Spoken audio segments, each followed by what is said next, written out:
Hello, YouVersion family. I'm Kristen from Orange in Atlanta, Georgia, where we're supporting leaders and parents to raise a generation with authentic faith.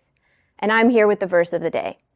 We're reading Ephesians 5:1, which reads, "Follow God's example, therefore, as dearly loved children."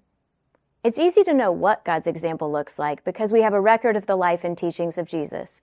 But the real question is, how do we as believers follow God's example? This is what I really love about the second half of today's verse.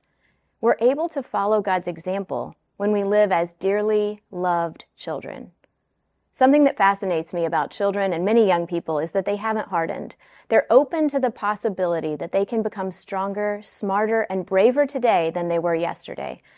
When I think about what I admire in the middle schoolers I know, it's the way they apply themselves to what they're learning, whether it's at school or a sport or an activity, as if they could become something spectacular if they keep at it. There's something about youthfulness that approaches each day as an opportunity, knowing it's okay to follow someone great or imitate the master of a craft or study someone knowledgeable when you're on your way to becoming. But if you're like me, it can be a struggle as we grow older to keep this kind of becoming attitude. It's easy to grow hardened.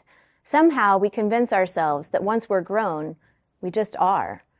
But what if we remained like children? And more than that, what if we remain like children who knew without a doubt that we are deeply loved? That's my prayer for you today, that you'll go through your day so continually aware of how deeply you're loved that you're able to approach the day with the openness of a child. Take a minute today to pause. Fill your mind with this truth, that God knows you and God loves you. And let that love be enough to motivate you to continue a life of imitating Jesus in the way that you love others.